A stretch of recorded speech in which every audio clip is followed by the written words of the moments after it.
Hi guys, Bomber here. Welcome back to the channel. If you like this type of content, a master tier player doing deck analysis, deck reviews, meta analysis, and etc., please consider subscribing, leaving a like, a comment down below, and also there are links down below in the description, Patreon, and all that good stuff. So, in today's video, we're going to look at the best 8 decks, in my opinion, to try out for the first day of the expansion, starting off with Zilean Go Hard.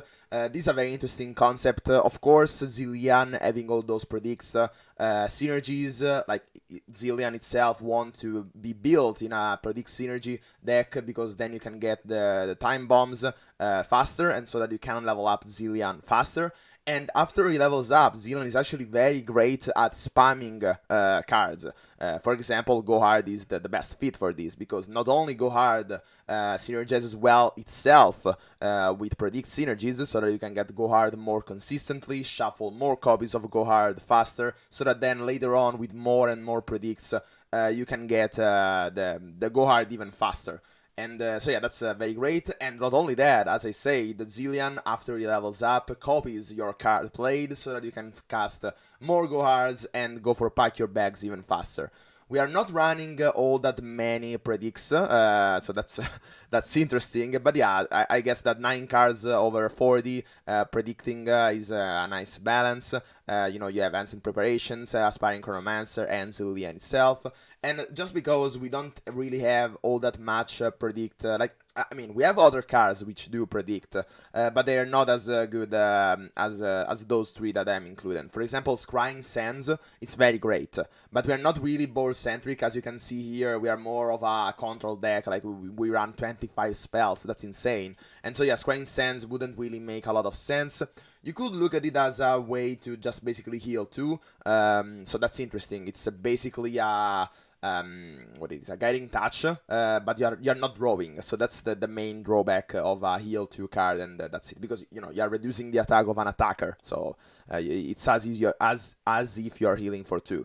But yeah, so the predict is not as valuable as a draw, and yeah, even though we have synergies, I guess that's not good. So instead we can go for more of a just simply drawing a lot of cards. For example, we have a Preservarium, we have Rite of Calling to actually get Zilean faster, and there is a very interesting combo with this, that you can kill your own Zilean if you know that your opponent is not going to kill the Zilean itself, or if you know that I don't know, like maybe they are a control deck, they don't they don't have a 4 attacker, so that you can't really kill your own Zilean by blocking into something. So yeah, you have to kill it on your own, so that you can Rite of Calling on your Zilean, so that you can get another Zilean and shuffle even more copies of time bombs, so that the second Zilean that you're going to play will flip much faster than the first one, with, you know, double the amount of time bombs into the deck. Not to mention that you're predicting as well. So yeah, that's a pretty interesting combo.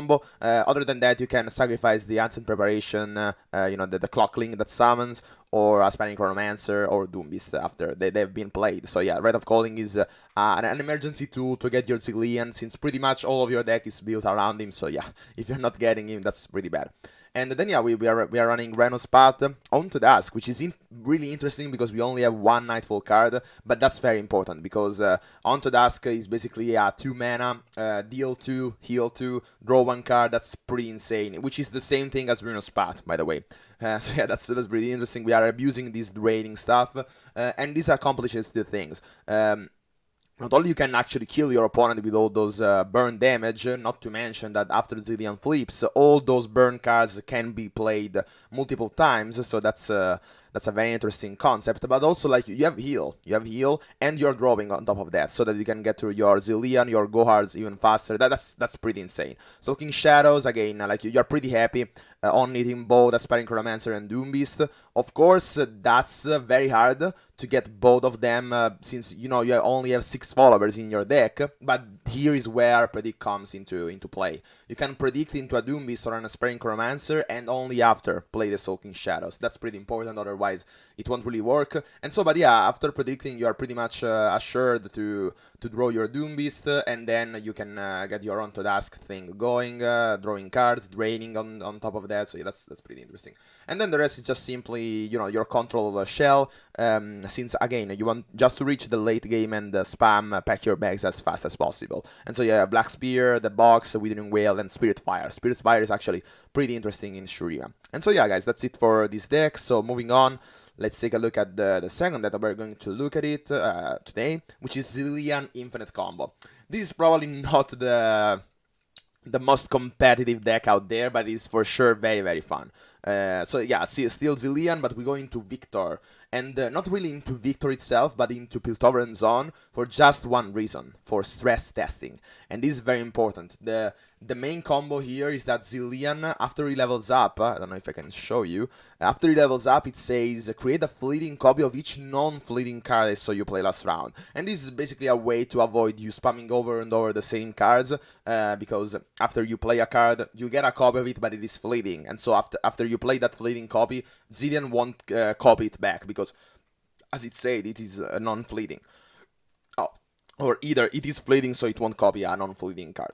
Fleeting card, sorry. And so yeah, but here is where stress testing comes into play. Like, you remove fleeting from all cards in hand. When I'm discarded draw one, it's not important, even though sometimes you can make it work with stuff like Rummage. But yeah, so the first part of the effect, which was, you know, kinda useless before this, now it's very interesting. It allows you to go infinite, basically.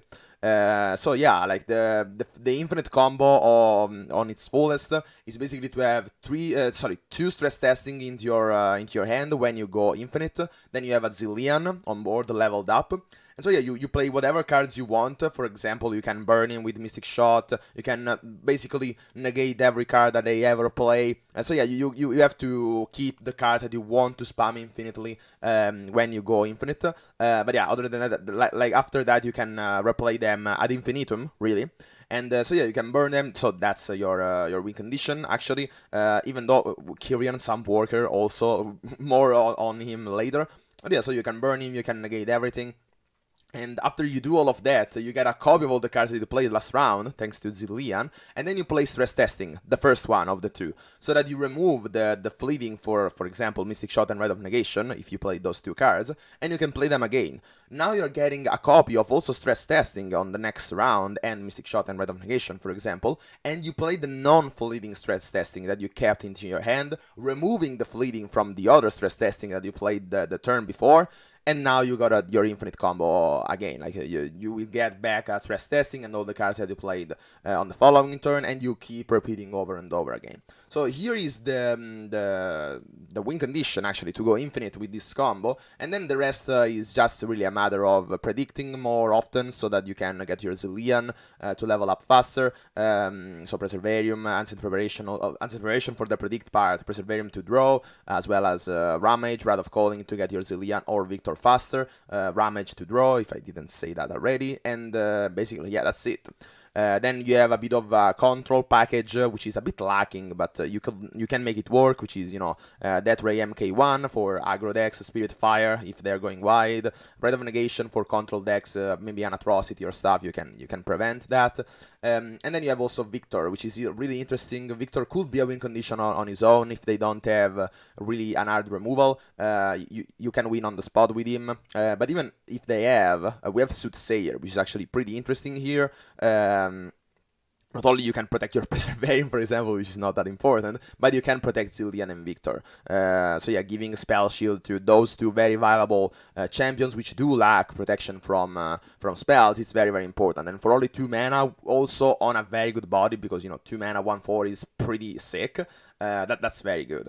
And so yeah, protection. Ancient Hourglass comes into play in your infinite combo because you can, for example, obliterate a Victor that will come back later into the game on the following turn, and play a Victor that you already have in hand, so that you can get double. So it is a way to have multiple copies of the same champions onto the board. And so, for example, having 2 Victors while you go for your infinite combo, Zilean, I remember to you that it is creating cards cards, so every card that you create, not only you will get infinitely many of them, but each of them is going to cost 2 mana less. So for example, we have a free Mystic Shot, Red of Negation is only 2 mana, Spirit Fire is only 5 mana, so that's pretty insane. And Dancer of Ancient Hourglass is 0 mana, so you can always protect your champions, which is pretty sick.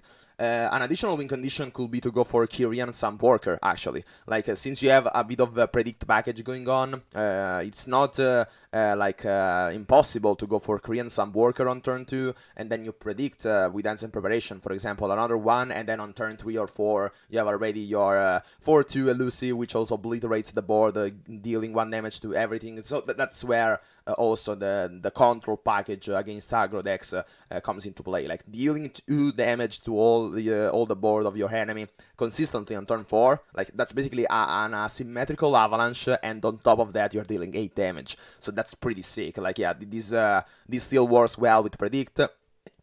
And not only of that, Zilean copying you just need 1 Kyrian Sumpworker after Zilean levels up, and then you can get infinitely many of them, spamming the board with the Korean Posse, or the Sumpwork Posse. I don't remember what was of that. So yeah, that's pretty insane. And so yeah, guys, that's it for this deck, which brings me to the next one, which is actually going to be Sumpwork Burn. So still going into the Kyrian Sumpworker mechanic, basically. We want to play Kyrian Sumpworker as fast as possible, and to copy it so that you can burn with Elusives, dealing 8 damage. Again, that's crazy, guys. 8 damage of Elusive, and also 2 damage of AoE, so that's 10 damage, possibly on turn 3, maybe. That's crazy, guys, really. And so yeah, to abuse this, you can go for Kyrian Sumpworker and Fading Memories, so that on the following turn 3, you can already play a Kyrian Sumpworker, double Kyrian Sumpworker, and on turn 3, also, like, they obliterate themselves and transform all other allies Sumpworkers everywhere into Sumpwork Posses. So for example, if you play the ephemeral one, they're going to obliterate themselves, and if I'm correct, the ephemeral should go away, so that you get not an ephemeral copy, like you get really a Sumpwork Posses, which is insane. On turn 3. The same thing can be achieved by waiting the first 2 turns and maybe being lucky into Stalking Shadows, so that you can get a double copy of Kyrian Sumpworker. So yeah, that probably, yeah, you can make it work, right?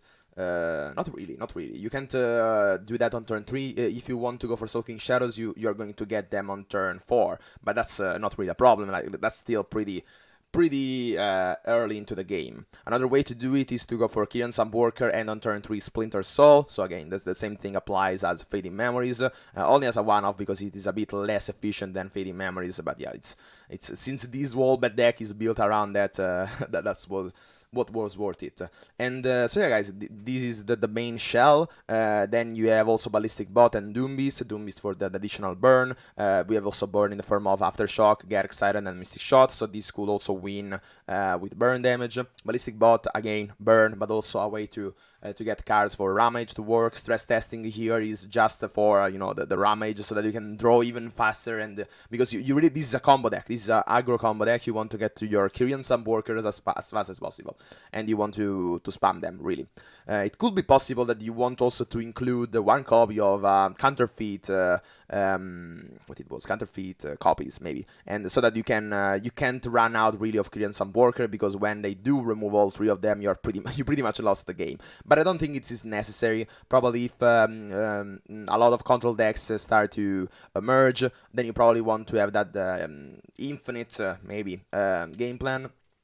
But other than that, yeah, I think that this is enough. You're winning on the first 5 turns, so it's not really necessary. If you run out of Kyrian Sumpworker, you have probably already dealt a lot of damage that you can finish off with burn anyways. So yeah, that's it. And on top of that, you also have the arrowing. If you really run out of Kyrian Sumpworkers and you are on a pretty bad spot, you can spam the arrowing, and that's an insane amount of damage, really. And so yeah, guys, this is very interesting. This is probably a very toxic deck. So yeah, moving on. So we've seen the Zilean decks. So now let's take a look at Malphite decks. We have actually 2 of them. So let's take a look. The first one is Malphite Taliyah.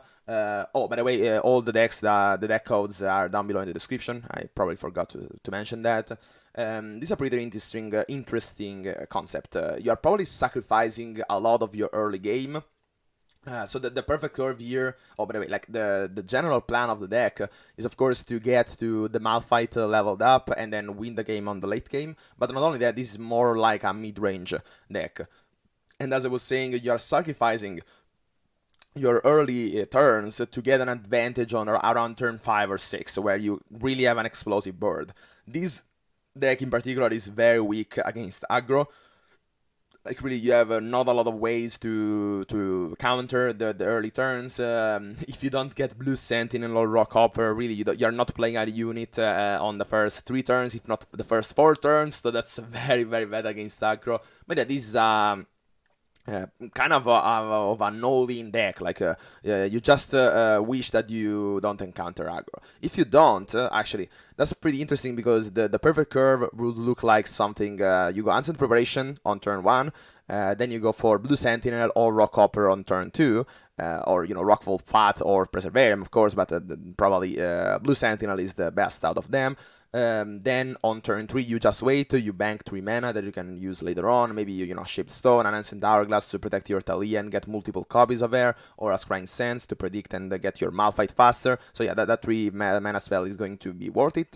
Then you go on turn 4 for Soul Spire, then you go for Taliyah on turn 5, and already, if I made the math correctly, Malphite should be flipped, because you played 8, 9, so that's 11, you're just missing 1 mana for Malphite to flip, which is a problem, actually. I probably made the math wrong, but yeah, so then on turn 6 you go for Stonebreaker, and then you go for Malphite, and maybe wait for another, maybe a second copy of Ancient Preparation is still enough. And so yeah, then on turn 7 you have a Malphite flipped, and you get all those stuns, which basically make you win on the spot, really, because you have all those 5/4s attackers. You have Taliyah getting in for full. Oh, by the way, look at the image here is not updated for the real image, which is now on the game. That's interesting. And so yeah, you basically win on turn 7, not to mention that Stonebreaker is a very solid like a way to, how can I say it, to stabilize, really. Yeah, like you remove something and you play a 6/4 on top of that, which is a blocker. That's insane. Like, you remove maybe I don't know, an Irelia, because Irelia seems to be very scary here, and then you can stabilize after that, which is very interesting. And so yeah, guys, this is the idea behind Taliyah Malphite, a mid-range deck which really sacrifices the early game to have a very explosive 5 or 6, turn 5 or 6. Very, very interesting. Eye of the Rahorak, by the way, I forgot to mention. If you miss all these, pretty, not like a pretty rare perfect curve, as I said before, Eye of the Rahorak basically flips Malphite on the spot. If you activate the Daybreak, not only you're getting the stuns to stabilize and go well into the late game, but you're also summoning 10 mana of landmarks, so Malphite is basically leveled up. So yeah, this is it for this Malphite deck. Moving on into Malphite Yasuo. Malphite Yasuo, finally, Ionia is back, and the 2 main candidates, actually 3 main candidates are, Yasuo Malphite, Irelia Misfortune, which we're going to look at afterwards, and Irelia Azir, also a deck that we're going to look after this one. So yeah, the idea here is to, Yasuo and Malphite work well together in League of Legends, and it makes sense that also they work well in Legends of Runeterra. You want to stun a lot, and then in the late game you are crushing them, really. Like, if you have a Yasuo and a Malphite both leveled up, every turn not only you're stunning all of your enemies, but you're dealing 5 damages to them, which is insane. Another combo with this, which was well known, is to give Yasuo lifesteal, so for example with Fierce Refuge, and so that every hit counts as lifesteal, so that you can basically heal back to full every turn. That's insane, guys. That's pretty insane. So yeah, the problem here is to get to that point, and also you have to win afterwards, because of course like already hitting them for 7 and 5, so that's 12. It's pretty much enough, but you have to win on the spot, basically, on turn 7 or so. And that's where Fablade Twirler comes into play. Fablade Twirler is an insane card here, because you're stunning so much that this card, for example, if they have 4 enemies, your opponent has 4 units, this is going to get a 9-3 from the Malphite Ground Slam, if that was the name of the 2 mana, which stuns everything. So yeah, that is you kind of over win condition. Then you have some other interesting concepts here. For example, Dancing Droplet it's a very solid 1-drop overall. Like really, it's a free elusive if you look at it that way. Because it has a tune, so it basically repays for itself, and you can have that draw 1 synergy, which is kinda insane. And with Monastery of Irana, guys, that's a pretty insane combo. Like with Monastery of Irana into Dancing Droplet, you can basically draw 2 every turn. Like, you know, your basically double your amount of drawing, the normal one and the draw from Dancing Droplet. And that's free, because the Monastery of Irana, the Sanctuary, cost 1. If you play that on Dancing Droplet, then you recall it, you draw 1, and you replay Dancing Droplet. No. You have to play 1. You have to pay 1 mana for the Dancing Droplet, so it's not really for free. So okay, you're spending 1 mana to draw 1. That's still very, very good. And so yeah, then you have other stuff like the Solaris Sonok that also could work with Monastery of Irana, always stunning the enemies. That's actually pretty valuable. Like for 3 mana to be able to consistently stun and lock your strongest enemy off of the board is very important. But if not, and actually, while I'm saying these don't really work on the same turn. You have to recall the Solaris Sonok the turn before, because otherwise you can't activate the Daybreak. But yeah, if you have that sorted out, then it can work. You have to preemptively recall the Solaris Sonok, and also works with the Fangs, so that you can invoke Celestials if you really want to. Probably not the best one, but yeah, Monastery of Irana, as it is, it's a 2-of, just because it works so well with Dancing Droplet, and if you get the combo, then that's fine, otherwise you simply want to mulligan that away. And then again, Eye of the Auroch here is, and Iris is very important because it's basically the only way to level up Malphite. So you are pretty much have to go for the Eye of the Auroch, and that's where all that draw that could come from Monastery of Irana comes into play. You want really to get to the Eye of the Auroch to level up Malphite, so you have to draw a lot. And again, Monastery of Irana also is works well, because if you play 2 Eye of the Rahorax from summoning a copy of it from itself, you're still missing 2 mana of mana to level up the Malphite, so Monastery of Irana could solve that. And then, yeah, the rest of it is simply a very standard, Yasuo deck. You have Steel Tempest, Deny, because of course you're into Ionia. That's one of the only reasons that you want to be in Ionia. And then, yeah, Ash, Star Shaving to stabilize, and yeah, Nopify as well. And that's pretty much the usual shell that you would go for into a Yasuo deck or a control deck, which also runs Targon.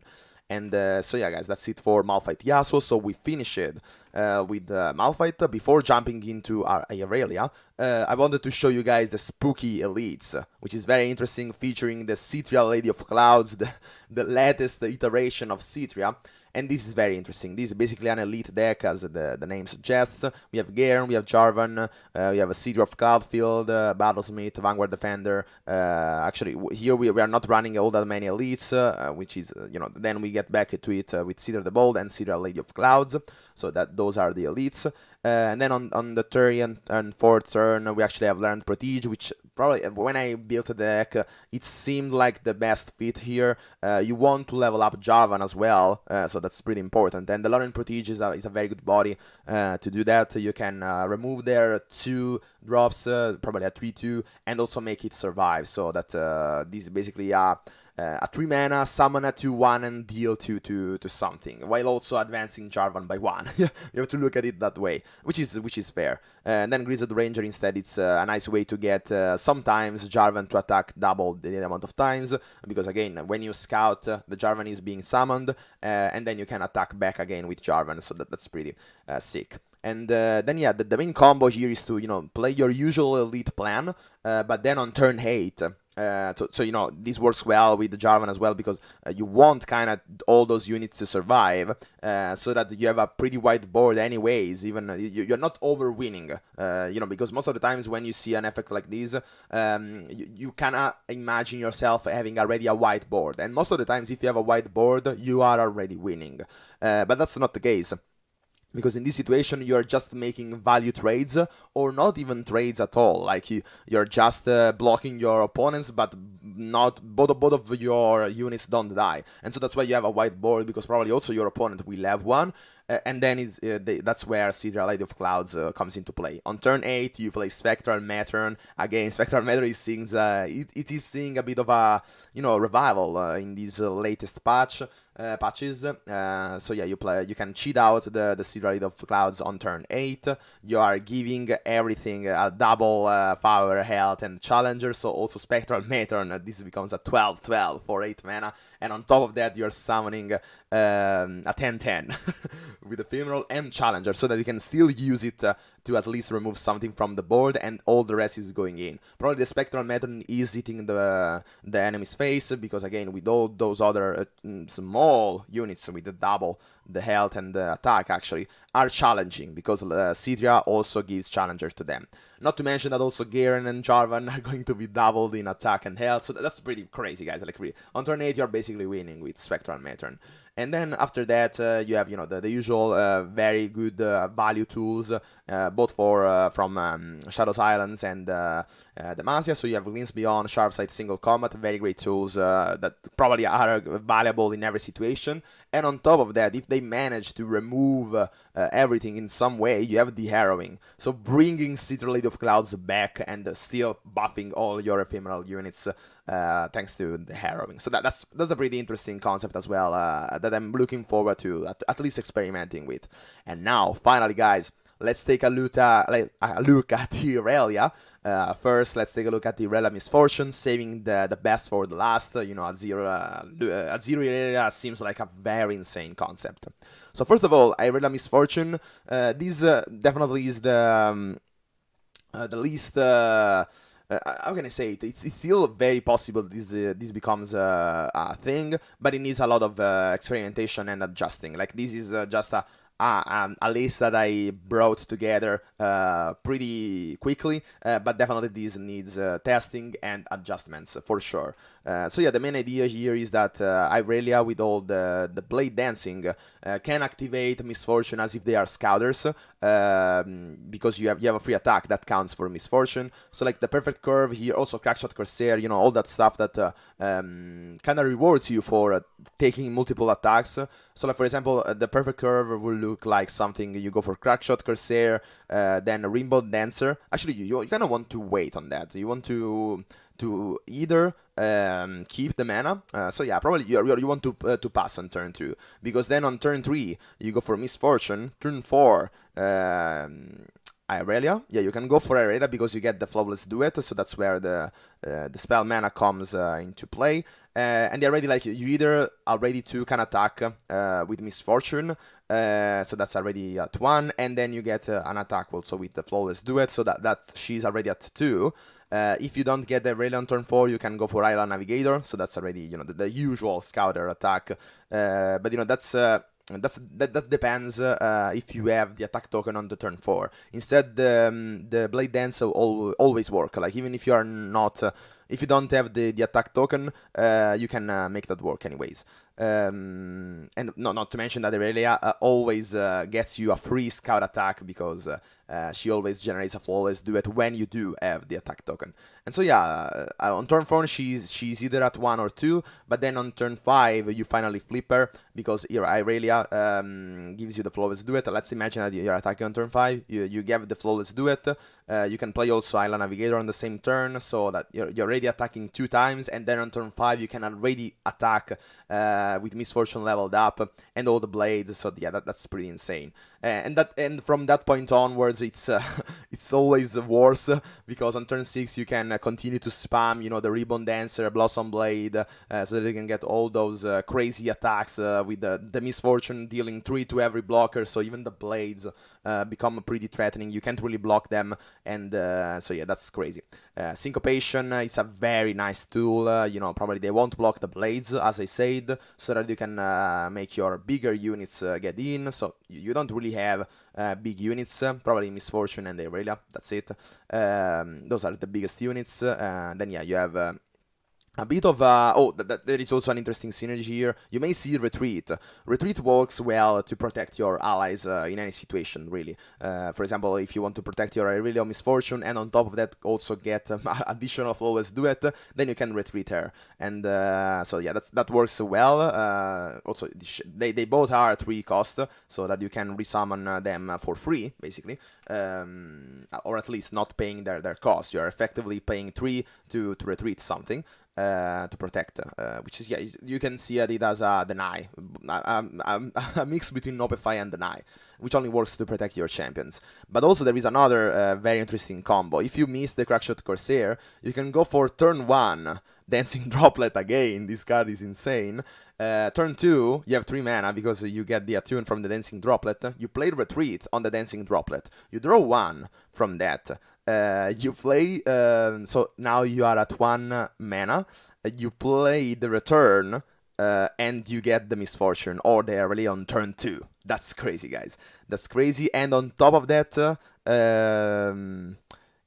there is a better way to do it, actually. You go for Retreat on the Dancing Droplet, you draw 1, you replay the Dancing Droplet, and you have the attune, so that you play Return and summon finally the Irelia or Misfortune. So yeah, that's crazy. On turn 2, you have a 1/1 elusive and a Misfortune or an Irelia. Which is insane, really, guys. That's pretty bonkers. So that you can get all that I said even faster in some situations. And then you have some other tools which work fine with Ionia and this wall summoning stuff. For example, Homecoming again, you can abuse this Dancing Droplet. Basically, Homecoming is what it was, Wheel of Ionia, but it also draws you a card thanks to Dancing Droplet. So yeah, that's fine. And some like occasionally you can also use it into Ribbon Dancer, for example, or Blossom Blade to abuse even more those blade dances. So yeah, that's a thing. And then Notify and Bone Skewer. Bone Skewer is a very nice card. This is basically a single combat, which also saves the card that you are attacking with. So Bone Skewers looks pretty amazing here, really.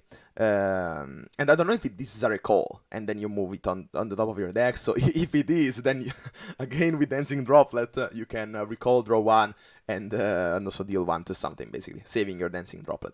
But yeah, guys, so I'm very excited to play this deck for sure. Oh, and by the way, I just forgot about Xenia, Steel Crescendo. This is just your win condition if everything else failed. With Xenia, you can pretty much win the game on the spot. Like, you play Xenia, she already deals 3 damage to your opponent's face. With Misfortune, that's double the damage, so that's crazy. And if you have a flawless duet, for example, from Irelia, you can attack back, so that's 12 damage. And you know, these scales with the more blade dances you have, the more damage this card deals. So yeah, that's your win condition right there. And finally, guys, this is probably the S tier deck that we were missing. Ionia is back, guys. Azir Irelia looks sick, completely insane. You can start either by Dancing Droplet, Dunekeeper, or Sparing Student. Then on turn 2, you probably want to go for Green Lane Duo or Emperor Dies. Probably it's better to go for Emperor Dies. Turn 3, you go for Azir. And turn 4, guys, you go for Irelia, you play Flawless Duet, you summon 2 Sand Soldiers on top of that, and then you can attack again, so Irelia probably flips on the spot in that situation, as well as Azir, basically. You're summoning so many units on turn 4. And then on turn 5, it goes completely, you go completely insane, you play in Sparing Marshal. On top of that, if you started with the Sparing Student becomes very, very huge. Like, imagine on turn 4, when I say that you can play Flawless Duet and you summon also 2 Sand Soldiers, the Sparing Student is a 5/5 on turn 4. That's crazy. Not to mention that you have multiple other allies attacking as well. So yeah, that's very, very insane. And then yeah, on the late game, you still have a Xenia, so everything that I said before works as well. Lead and Follow, Retreat, so the same thing can apply with Dancing Droplet. Azir is still a 3 mana champion, so it works as a Misfortune, basically. Lead and Follow, again, with Dancing Droplet, this is basically also a draw 1, and you get a Flawless Duet, so that you can abuse even more the Azir and the Irelia. Sometimes You can go for syncopation. This is very nice because with all the blades and sand soldiers you can swap, for example, with an Azir or a Green Glade duo, which are going to be very big, especially Azir when he's leveled up. I mean, the same thing goes for Green Glade duo, but Green Glade duo is a bit better, not a bit better, for your opponent. It's easier to remove thanks to removals. So yeah, Azir is probably the best candidate to swap with an elusive, for example, or with one of the blades that your opponent is not blocking, so that the Azir can get through and deal a lot of damage. And on top of that, you can also do syncopation into Irelia, for example, and then Flurry of Fists, so that Irelia becomes a 5 double attacker, which is pretty much a win condition on its own. Or you can go even more crazier and with an Azir which is unblocked thanks to syncopation, you go for double Flurry of Fists and you basically have, I don't know, a 10 attacking with double attack, which is basically an OTK. So yeah, that's a thing. And then you have also some other protection tools like Notify and Rite of Negation. I don't remember if I forgot to say that, you know, you can still do the same thing with Retreat and Dancing Droplet to summon a 0 Irelia on turn 2. And so that's actually very important because this means that you can curve them out. You can play first Irelia and then Azir, or the other thing, the other way around. It depends if you want, you know, to summon Irelia. Probably you want to summon Irelia first if you know that on the following turn you're going to get the round start and the attack token on the following turn, or if not, the other way around. And so yeah, guys, I think I covered all of the 8 decks. I'm very excited to try out this new expansion. I hope that you are too. If you like this type of content, again, please consider subscribing, leaving a like, a comment. It really helps. If you want to support me more directly, please consider checking out my Patreon. All the links are down below in the description. And so yeah, guys, with that said, that's it for this video. Hope you liked it and found it useful. And as always, see ya.